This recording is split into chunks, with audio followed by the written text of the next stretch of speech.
gaan dan na die woord van die Here toe vanaand en ons lees vanuit Handelinge 17. Handelinge 17, ons gaan daar van die eerste vers af saam lees.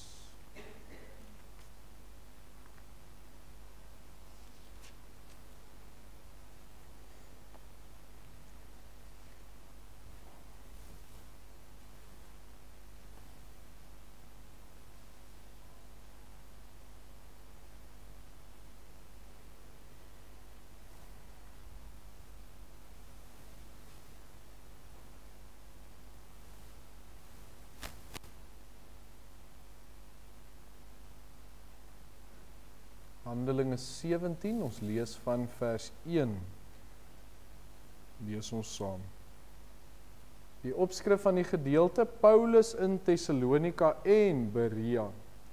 Toe het hulle deur Amfipolis en Apollonia gereis en in Thessalonika gekom, waar 'n sinagoge van die Jode was. En volgens sy gewoonte het Paulus na hulle gegaan en 3 sabbate lank met hulle gespreek uit die skrifte, en het uitgelê en aangetoon dat die Christus moes ly, en uit die dode opstaan, en gesê, hierdie Jesus wat ek aan julle verkondig, is die Christus. En sommige van hulle is oortuig, en het hulle by Paulus en Silas aangesluit, ook 'n groot menigte van die godsdienstige Grieke, en 'n groot aantal van die aansienlike vroue. So ek onderbreek myself net so vinnig. Dit is dan natuurlik waar die gemeente van Thessalonika en dan die briewe aan die Thessalonisense vandaan kom. Die stigting het hier plaasgevind met hierdie mense wat gelowig geword het. Maar dan lees ons vers 5. Maar die ongelowige Jode was afgunstig en het slegte manne van die leeglopers saamgeneem en die stad in opskudding gebring deur 'n volksoploop te bewerk. En hulle die huis van Jason aangeval en probeer om hulle voor die volk te bring.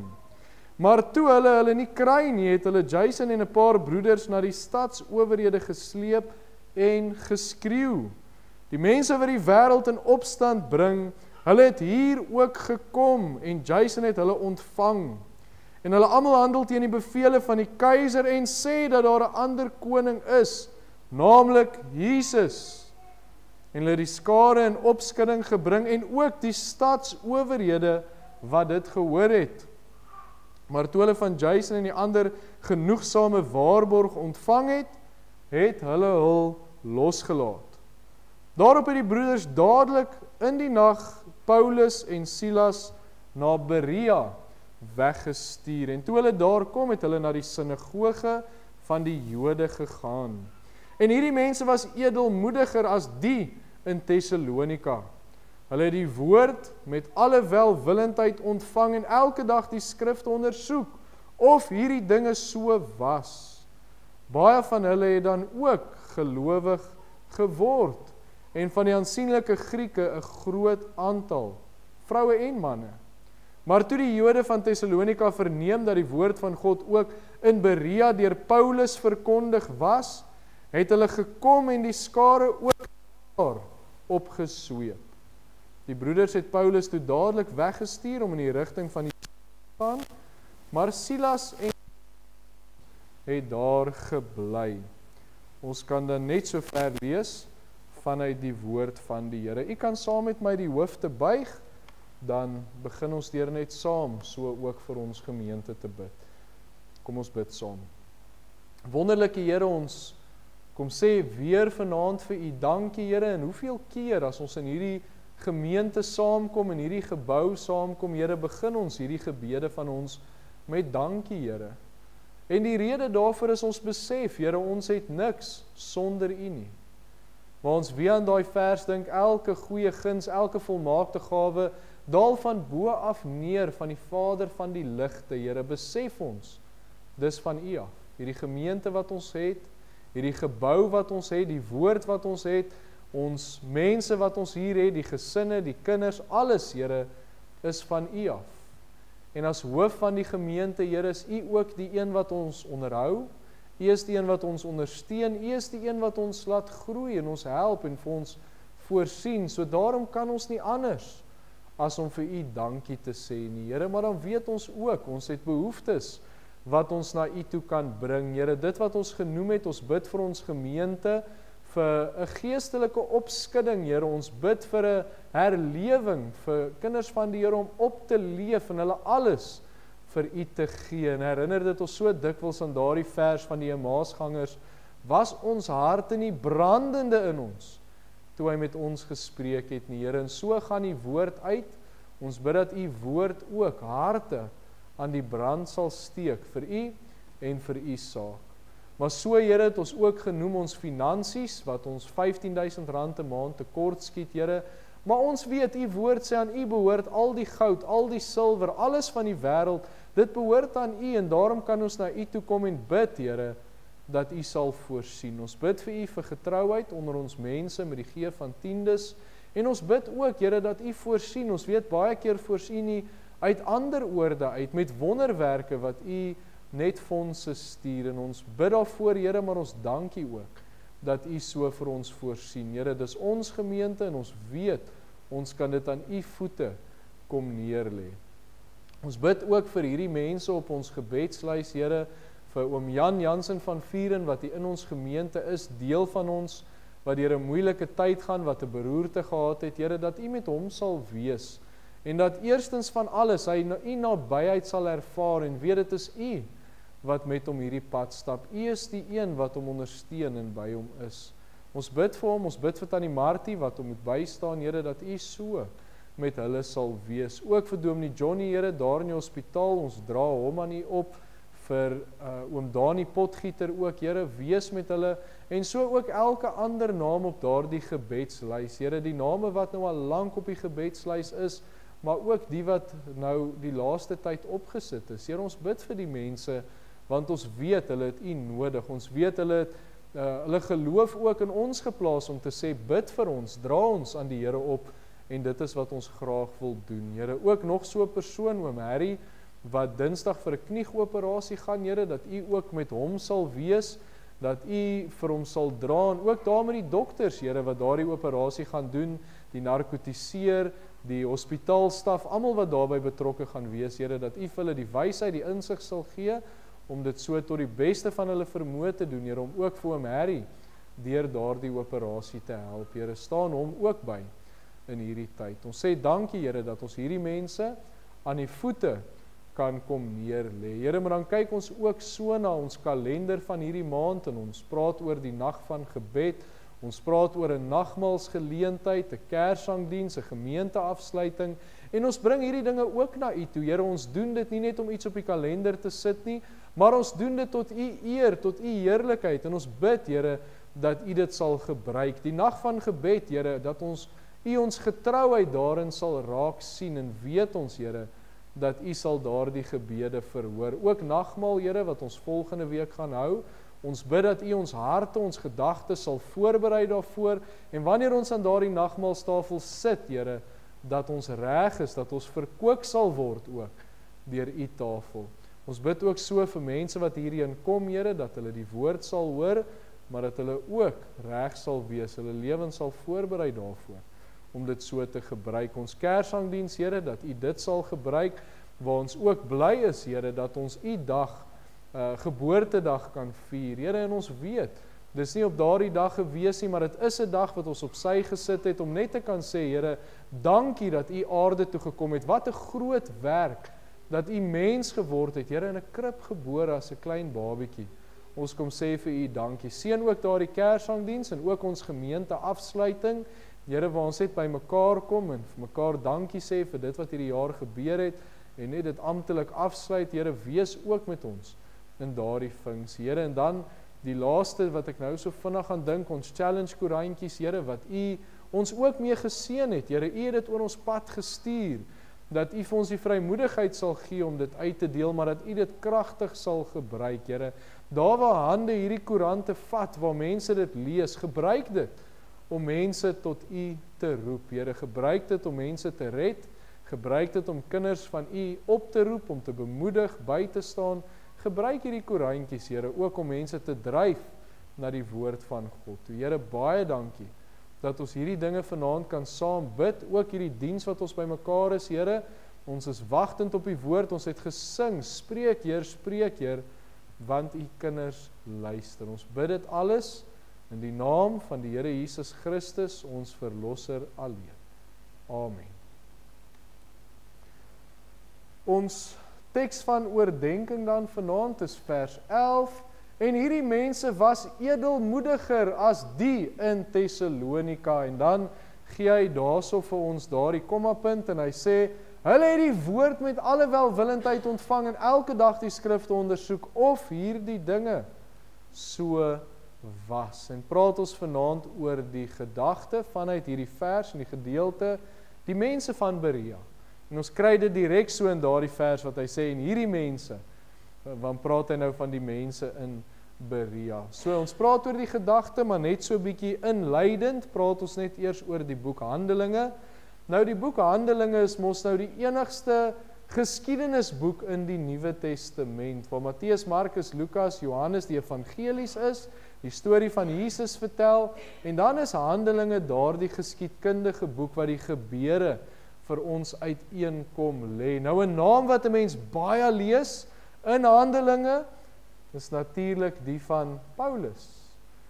Die apostel Paulus, wat ek vanoggend nou gesê het, as 'n mens iemand op 'n pedestal mag sit, wat 'n kind van die Here was, sou dit natuurlik Paulus wees. As 'n mens sien die passie, die ywer, die vuur wat hy vir die Here gehad het, dat selfs die dood nie vir hom saak gemaak het nie, dat hy die evangelie gedeel het. Baie keer, ons het vanaand ook gelees, hoe die broeders hom moes wegvat, want hy het opskuddings veroorsaak, mense wou hom doodmaak, maar hy wou net die evangelie van Christus verkondig. En ons sien so 'n mooi voorbeeld in sy lewe. Maar Paulus dan het 3 sendingreise gehad, hier in Handelinge opgeskryf, en dan het hy mos nou so van plek tot plek gegaan, en hy het die evangelie verkondig, in 'n baie goeie gewoonte, wat hy gehad het, hier van Handelinge 13 af, begin hy dit en vestig hy dit, is hy het na plekke toe gegaan, waar gelowiges by mekaar kom. Nou die grootste daarvan, of die een wat ons die meeste van lees, is die sinagoges van die Jode. So dit was eintlik maar soos 'n kerkgebou vir die Jode gewees, waar hulle die woord verkondig het. So hy het dan na hierdie plekke toe gegaan, en dan begin hy elke keer daar met die Jode, en hy deel met hulle vanuit die skrifte, vanuit die woord van God, deel hy met hulle die evangelie. Ons het dit vanaand weer gelees, hoe hy met hulle deel, dat Jesus moes ly, opstaan uit die dood uit, en dat hy die Christus is. Hy deel met hulle die evangelie vanuit die Ou Testament, vanuit die wet van die Here, vanuit die woord van God, deel hy met hulle die evangelie, die weg tot saligheid. En so kom hy in hierdie gedeelte wat ons gelees het, eintlik by 2 dorpe, 2 plekke.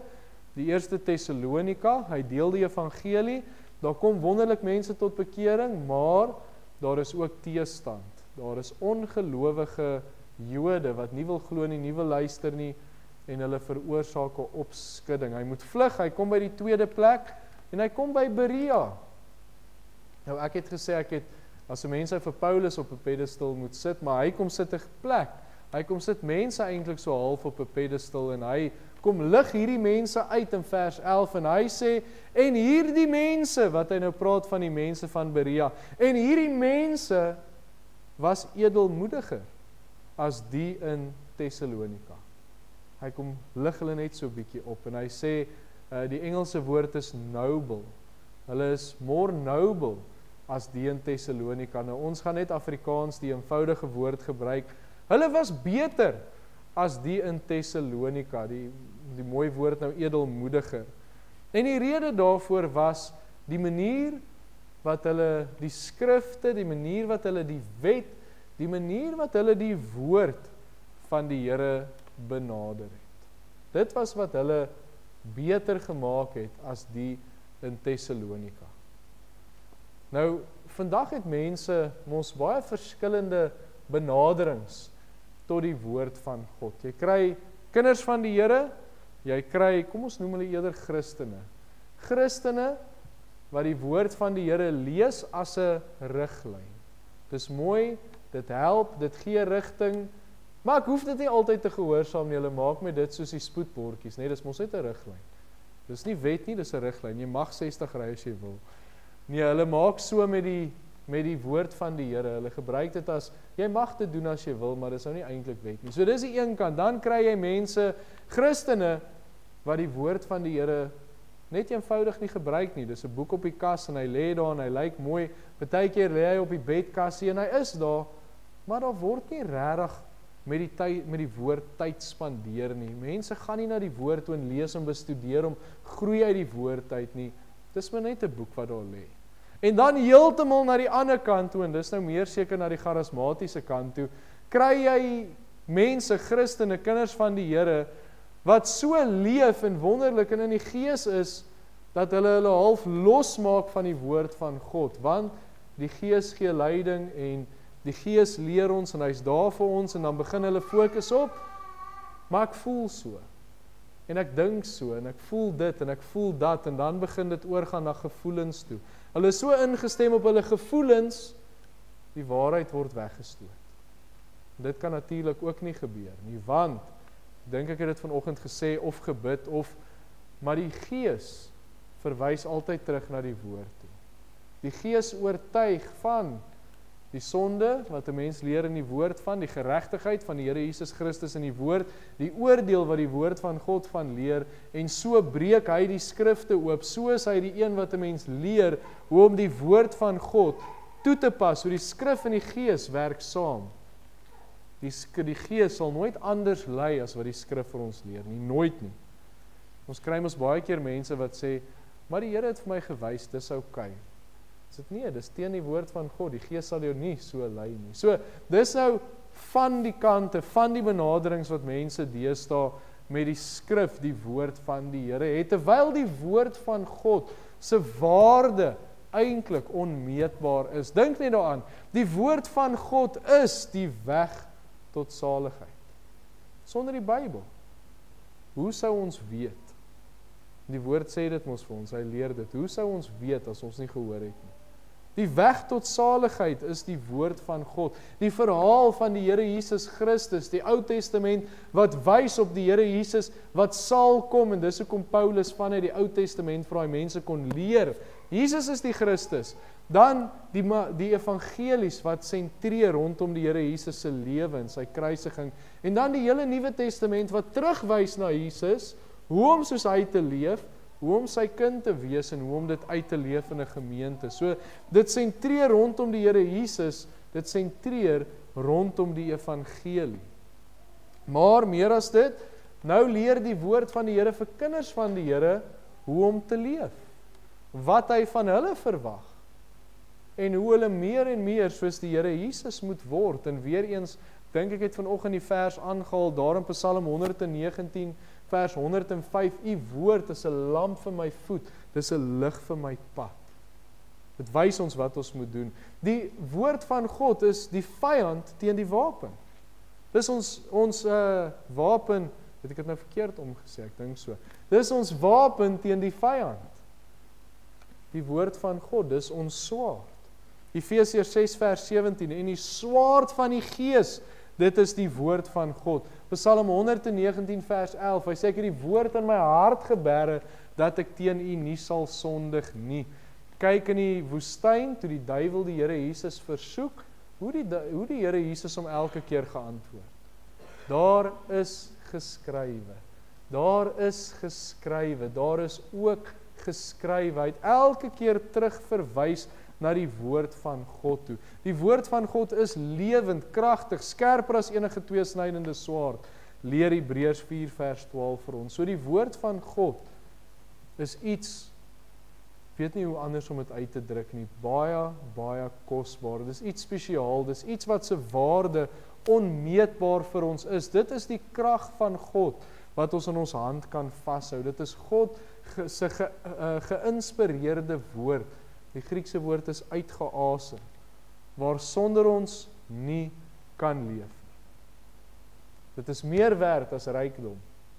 Die woord sê dit, Psalm 119 vers 14, ek is vrolik in die weg van die getuienisse, soos oor allerhande rykdom. Psalm 119 vers 103, wat sê, hoe soet is u beloftes vir my verhemelte, meer as heuning vir my mond. Nou die rede hoekom ons 119 so baie aanhaal, is die hele Psalm 119 gaan ons eintlik oor die woord van God. Maar hy gee net vir ons die waarde daarvan. So, as ons dit alles wat ek gesê het oor die woord van God, net so in gedagte neem, dan besef 'n mens, ons moet moeite doen met die woord van God. Dit is nie net 'n boek wat op 'n bedkassie kan lê nie. Dis nie iets wat ek net nou en dan na gaan of gebruik soos ek wil, of maar net as 'n riglyn gebruik nie. Dis nie iets waarvan ek my kan losmaak, want ek is nou 'n kind van die Here nie. Die woord is die ding waarna ons altyd toe teruggaan. Dit is die anker wat die Here vir ons gegee het. Nou kom dit by die gedeelte wat ons gelees het. Hierdie een gemeenskap, hierdie een dorp wat se mense edelmoediger was as die van Tessalonika. Hoekom? Hulle het die skrifte ondersoek of hierdie dinge so was. Wat het hulle meer indrukwekkend gemaak? Wat het hulle uitgelig? Hulle studie van die Bybel. Hulle het moeite met die woord van God gedoen. En hulle is 'n voorbeeld in die benadering tot die skrif. So dis waarna ons vanaand kyk. Hoe moet ons die skrif benader? En ons praat die laaste tyd verskriklik baie daaroor. Ons het gepraat oor die saaier, ons het gepraat van hoe bly ons staande in die waarheid, en nou praat ons oor hoe moet ons die Bybel benader? Soos hierdie mense van Berea. Ons kan dit as 'n voorbeeld gebruik, ons kan dit toepas. Om die Bybel moeite daarmee te doen, dit te ondersoek, dit te lees, om dit naby aan ons hart te hou. Psalm 119 vers 2, welgeluksalig is die wat sy getuienisse bewaar, hom van ganser harte soek. Ons kry weer die woord, welgeluksalig. Maar hierdie keer word dit gekoppel aan die studie van die woord, wat sy getuienisse bewaar, hom van ganser harte soek. In die woord van God vind ons daardie welgeluksalig, die geluk, die seëninge. Ons moet dit net gaan soek. So, kom ons gaan kyk nou na die gelowiges in Berea en die manier wat hulle die Bybel benader het, wat hulle die Bybel bestudeer het. Ons begin met ons heel eerste gedagte vanaand, en dit is dan die mense van Berea was ontvanklik. Nou, u weet nou al, dat die Bybel wat ons het, die Nuwe Testament is ons nou oorspronklik in die Grieks geskryf, en baie keer as 'n mens die Grieks gaan bestudeer, dan sien 'n mens so 'n bietjie meer van hierdie woord. Nou net so hier, ons lees, Handelinge 17 vers 11, het die woord ontvang. Nou hierdie woord wat in die Grieks gebruik word, dexomai, dit sê meer as net ek wat iets vang. Dit sê die manier wat ek dit doen, dit praat van iemand wat openhartig is om te ontvang, om iets wat iemand vir hulle wil gee te verwelkom. So dit wys eintlik bietjie meer van die gesindheid van die persoon en die manier wat hulle dit ontvang. So baie dieper as net die woord ontvang wat ons nou in die Afrikaans het. So hulle wou die woord van God ontvang. Hulle was ontvanklik, die woord wat ons nou gebruik vanaand. Hulle het dit verwelkom.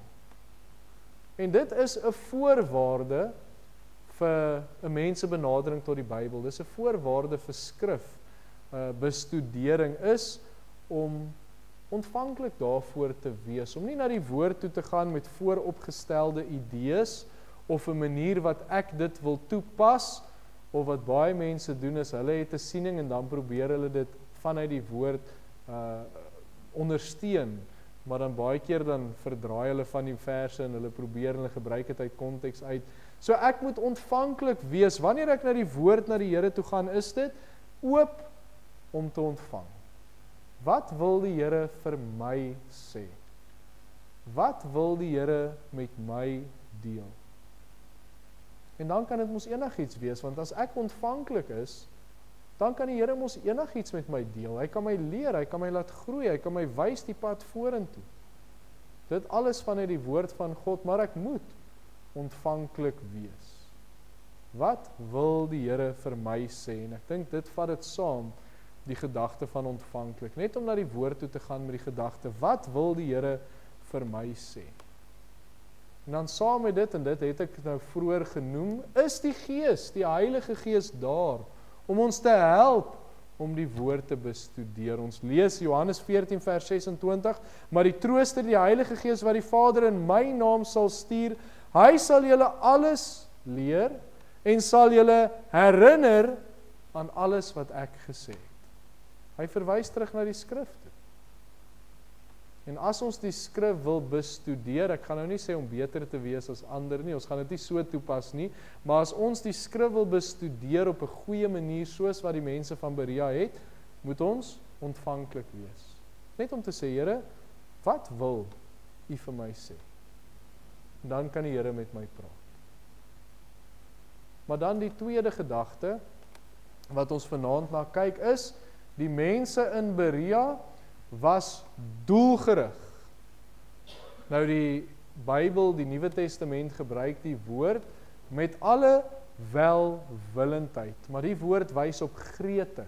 Dit wys op, ek gebruik nou die Engelse term, with all readiness. So daai gretigheid of daai readiness wys op hoe Bybelstudie gedoen moet word. Dit moet doelgerig gedoen word. Want as ek gretig is om iets te doen, dan is dit mos doelgerig. Ek weet wat ek wil doen, ek weet wat ek wil bereik, ek moet dit net gaan doen.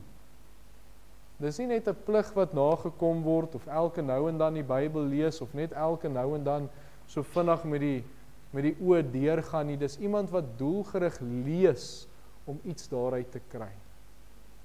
Nou, dis soos as 'n mens winkel toe gaan. Nou, baie keer verskil my doelgerigtheid as ek winkel toe gaan.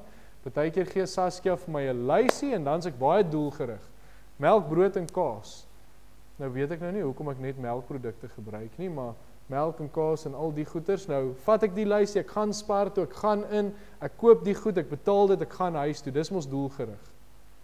Kom ons by die huis en ons het melk, en ons het kaas, en ons het brood en yoghurt en al die goeders. So dis doelgerig, dis hoe mense dit moet doen. Maar dan partykeer, dan het die dogtertjies ballet, en dan laai ek hulle daar af by Laaiplek Hotel, waar hulle nou in die saal hulle ballet het, en dan het ek nou al 'n halfuur om iets met myself te doen. En dan Spar baie naby.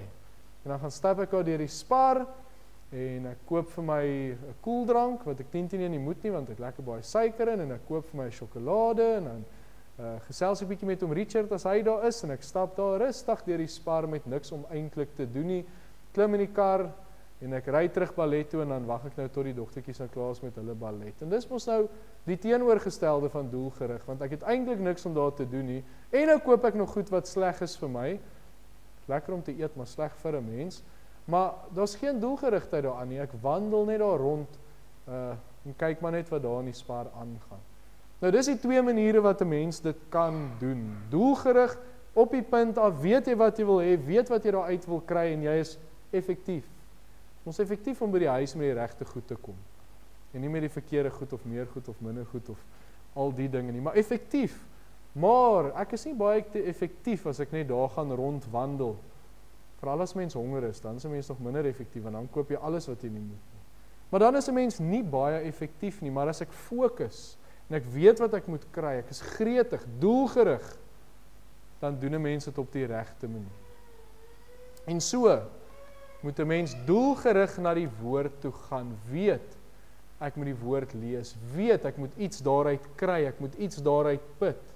En dan daai wat hy sê, welgeluksalig is die wat sy getuienisse bewaar, hom van ganser harte soek. 'n Mens soek om iets daaruit te kry, daar is skatte in die woord vir ons ingedelf, nou moet ons dit gaan uitkry, gaan uithaal, soos wat myners mos iets sal uitgrou, moet ons dit daar gaan uithaal.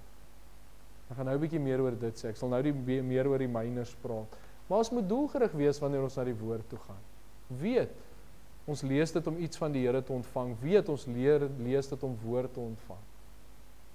Weet, ons luister na die woord van die Here, en dit verander die manier wat 'n mens die woord benader. Maar dan ons derde gedagte, wat ons so vinnig oor gaan praat is, die mense van Berea was studente gewees. Nou ons lees in die vers, Handelinge 17 vers 11, hulle het die skrifte ondersoek.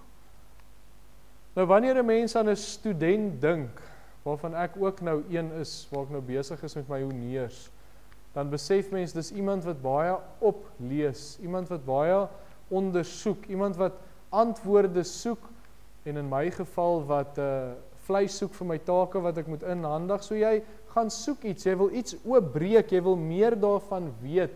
Nou die Griekse woord hier vir ondersoek is anokrino, wat beteken om deeglik te bestudeer, om ondersoek in te stel, om studente te wees van die woord van God. So eintlik moet almal van ons nog steeds studente wees. Om nie net die Bybel oppervlakkig te lees nie, maar om te kyk, maar wat sê dit? Wat gebeur in hierdie gedeelte? Wat leer dit ons van die Here? Wat breek dit vir my oop? En dis waar ek nou weer oor die myners wil praat, om te delf. Die Bybel is vol skatte. Nou wat ons kan doen, is ons kan net hier met ons hande bietjie in die grond kom grou. Daar is diamante en goud en ons kan goeders nou opnoem onder die grond, maar as ek hier met my hande bietjie oor die oppervlakte gaan grou, gaan ek iets kry? Beslis nie. Maar wat doen myners? Hulle gaan grou diep en hulle het masjinerie en hulle gaan onder die aarde in. Hulle gaan soek om daardie goed uit te kry. En so moet ons studente wees, ondersoek om hierdie skatte wat die Here vir ons in die woord gee, om dit te gaan uitdelf. Jakobus 1 vers 25, hy sê, maar hy wat diep insien in die volmaakte wet van die vryheid en daarby bly, hy sal nie 'n vergeetachtige hoorder wees nie, maar 'n dader van die werk, gelukkig wees in wat hy doen. So hy kom koppel daai twee gedagtes aan mekaar. As jy diep insien in die woord van die Here, as jy delf, dan sal dit effek op jou lewe hê, eerstens, want jy gaan 'n dader van die werk wees, maar dan gaan jy ook geluk ervaar. Kan 'n mens glo dat net om in hierdie woord te ondersoek kan vir 'n mens geluk bring? Kan my vrede en vreugde gee, net om die woord te gaan lees. Daarom moet ons moeite doen met die woord van God. Ons moet nie net oorlees en hier oorvee op die oppervlakte nie, maar ons moet werklik studente wees van die woord van God. Ons moet die skatte daaruit delf. Anders kan ons vir 10, 20, 30, 40 jaar net hier op die oppervlakte vee, nooit by die skatte uitkom. Waar mens, as jy werklik tyd insit in 'n jaar, baie skatte kan uitdelf. Doen moeite met die woord van God. Die Here self sê, ons sal gelukkig wees as ons die woord ondersoek, die waarhede ontdek, en ons leer ons meester ken. Maar dan sien ons ook in hierdie gedeelte en met hierdie mense in Berea, dat hulle was pligsgetrou. Handelinge 17 vers 11, net die woorde, elke dag. Hoe het hulle dit gedoen? Hulle het dit elke dag gedoen. Wanneer het hulle dit gedoen? Hulle het dit elke dag gedoen. Dit was deel van hulle routine. Die woord maak melding daarvan, hulle die woord van die Here elke dag bestudeer. Hulle het elke dag 'n ontmoeting met die God van die hemel en aarde gehad. Hulle is op 'n daaglikse basis herinner aan die beloftes van God, wat hy van hulle verwag, wie hy is, hoe sy hart lyk. Dis hoekom mens geluk kan ervaar. Nou lees ons Klaagliedere 3 vers 22 en 23. Dit is die goedertierenhede van die Here dat ons nie omgekom het nie, want sy barmhartighede het geen einde nie. Hulle is elke môre nuut. Die trou is groot. Daai kinderliedjie, hoeveel keer het ek dit nie al aangehaal van die kansel af nie? En is so eenvoudige liedjie, maar het soveel waarhede. Lees jou Bybel, bid elke dag, want dit gee jou krag. Dis so waar. Ons moet moeite doen om elke dag by God se woord uit te kom. Dink weer aan Daniel, hoe hy elke dag moeite gedoen het om by die Here uit te kom. Elke dag, daai routine wat hy gehad het. En dan is dit ook seker werd om te noem, hoeveel merkwaardige mense in die kerkgeskiedenis, hoeveel geestelike manne en vroue in die oggend moeite gedoen het om by die Here uit te kom. As ek dink aan Martin Luther, Charles Spurgeon, baie van hierdie groot name wat vroeg in die oggende by die Here uitgekom het. Elke dag die skrifte ondersoek het. So wanneer 'n mens elke dag by die woord uitkom, verander die woord 'n mens se lewe. Ek seker hulle spuit ietsie onder in die kansel wat so sweeties ryk of iets. Al die kinders heeltyd hier onder by die kansel wil wil kom kyk wat aangaan. En hy is nog klein, hy weet nog eers van Sweets nie, en hy wil ook hier wees. So elke dag by die woord van die Here uitkom. Dan Psalm 119, ek haal weer Psalm 119 aan, net nog 'n ander vers 97 wat sê, hoe lief het ek u wet. Dit is my bepeinsing die hele dag. Dan hoe mooi, hoeveel keer lees ons dit nie in die Psalms nie, hoeveel keer lees ons dit nie, Joshua 1, die wet oordink dag en nag, en dit kom neer op elke dag. Elke dag. Maar dan ons laaste gedagte, wat ons gaan hanteer, en dit is die mense van Berea was ernstig in hulle benadering tot die skrif. Ons gebruik die woorde in die vers, of hierdie dinge so was. En daai woorde wys vir ons, daar was 'n erns met die woord van God, want hulle het nie net iets gehoor en dit aanvaar nie, maar hulle was so ernstig met die woord van God, dat as iemand vir hulle iets gesê het oor die woord, dan het hulle gaan kyk, maar is dit so? Want hulle is ernstig oor die woord van God, ernstig oor die waarheid. En dis hoekom toe Paulus met hulle deel oor hoe Christus die vervulling is en hoe die Christus moes lei en al hierdie dinge, toe daar mense gelowig geword. Want hulle het gesien, maar dit is in die woord van God. Dis nie net mense wat dit sê nie, maar dis daar. So hierdie mense het na die woord toe gegaan en gekyk, is dit werklik so? Verstaan ons dit reg? Is dit wat iemand aan my oordra werklik so in die woord van God? Hulle wil altyd sekerheid hê. En daarom gebruik ek nou maar net die woord, hulle is ernstig daaroor. Dit was vir hulle so belangrik gewees. En dis net nog 'n riglyn wat ons kan volg. As ons iets hoor by mense, as ons iets lees oor die woord van die Here, gaan kyk of dit so is.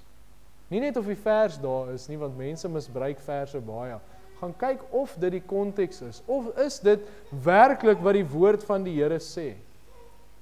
Dat ons die skrif van die Here reg interpreteer en reg toepas, want ek het al vir u gesê, en ek dink ek mag dit miskien laas Sondag aand gesê het, as ons verkeerd glo, leef ons verkeerd, as ons reg glo, leef ons reg. So, maak seker dis wat die skrif sê.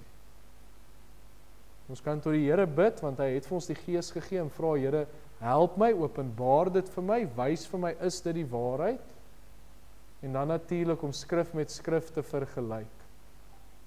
Want die Here sal iets bevestig in sy woord, en so kan 'n mens reg deur die woord gaan, Ou Testament, Nuwe Testament, verskillende plekke in die Ou Testament, verskillende plekke in die Nuwe Testament.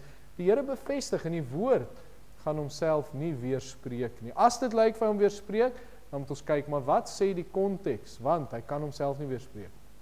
Wat sê skrif met skrif? So ons kan daarna ook gaan kyk. En dan is daar betroubare bronne, maar bronne kan ook maar baie problematies word as 'n mens per ongeluk staat maak op die verkeerde bron. So wanneer mens bronne gebruik, maak seker dit is 'n betroubare bron. Maak seker dit is die woord van God. Want baie mense begin fokus op 'n persoon. Maar hierdie kerkvader het dit en dit en dit gesê. Maar is dit die woord van God? So daar is bronne, daar's baie goeie bronne. As ek navorsing doen en as ek voorberei, gebruik ek ook baie verskillende bronne. Maar wanneer jy bronne gebruik, maak seker, dit is betroubaar.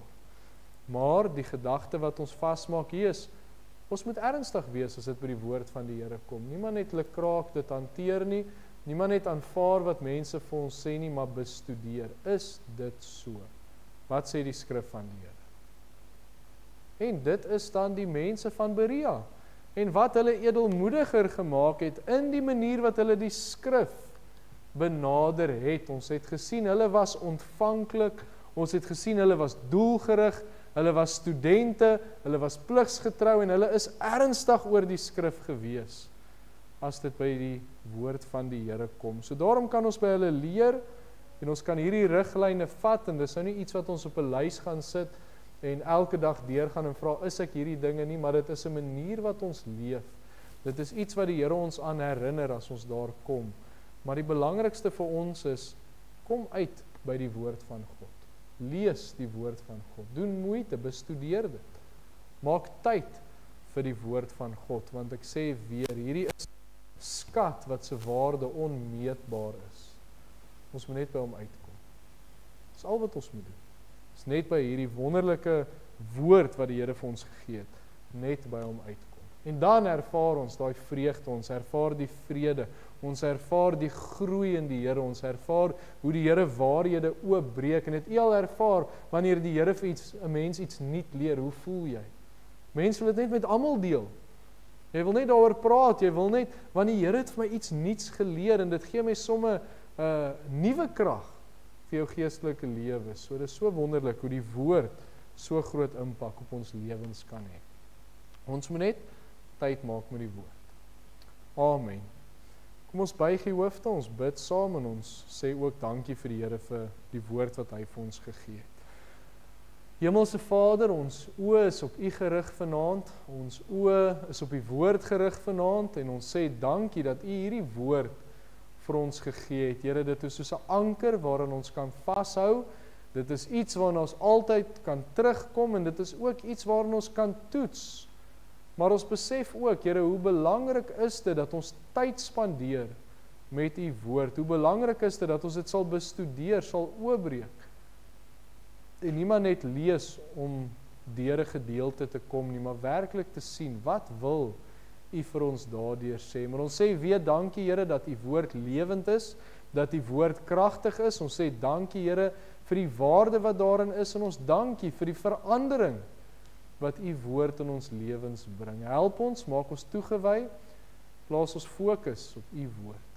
Ons sê dit alles vir U, omdat ons dankbaar is vir dit wat U vir ons doen, en ons bid in die naam van die Here Jesus Christus. Amen.